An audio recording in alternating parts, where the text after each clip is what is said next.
रिदा अनाया कहाँ है? मुझे बताओ, मुझे उसकी फिक्र हो रही है। उसने खुद मुझे फोन पर बताया था कि वो तुम्हारे साथ। अंकल, उसने तो आपको और भी बहुत कुछ बताया है, तो क्या आप उसकी हर बात पे यकीन कर लेंगे? क्या मतलब, तुम कहना क्या चाहती हो? अनाया इब्राहिम के घर पे। क्या? इब्राहिम के घर पे?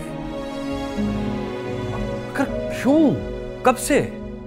जब से आप गए हैं तब से। क्या? कुत्सिया को तो आप जानते हैं ना अंकल? हाँ। उसने कुत्सिया के साथ बहुत गलत किया। उस बेचारी की जिंदगी खराब कर दी है। उसका बसा बसाया घर तोड़ दिया अनाया ने। ऐसा क्या कर दिया अनाया ने? आप तो जानते हैं अनाया हमेशा से इब्राहिम में इंटरेस्टेड है, लेकिन इब्राहिम कुत्सिया से मोहब्बत करता था। जिस दिन से अनाया को यह पता चला, उस दिन से उसने कुत्सिया को अपना दुश्मन मान लिया और उन दोनों की शादी से पहले ही उसने हर मुमकिन कोशिश की कि वो उन दोनों का रिश्ता खत्म करके रहे। और तो और अपने मकसद को पाने के लिए उसने आपका भी इस्तेमाल किया, जिसकी वजह से इब्राहिम के दिल में शक भी आ गया।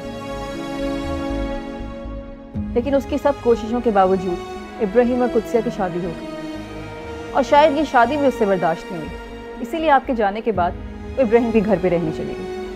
लेकिन वो वहां कैसे रह सकती है? और वो एक गैर लड़की को अपने घर में कैसे रहने दे सकते हैं?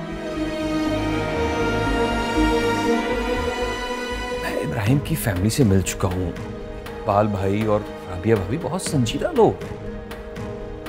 एक्चुअली अंकल, अनाया ने उनको एक झूठी स्टोरी सुनाई।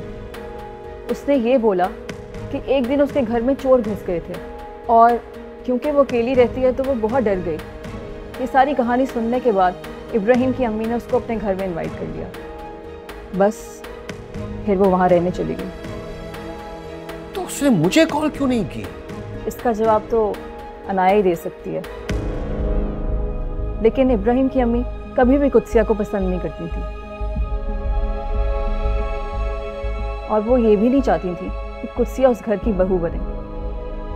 अनाया ने इसी बात का फायदा उठाया, इसीलिए दोनों ने मिलके उसे उस घर से निकाल दिया।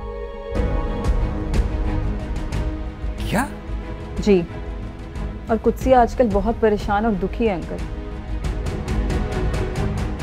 उसकी जिंदगी बिल्कुल खराब हो गई।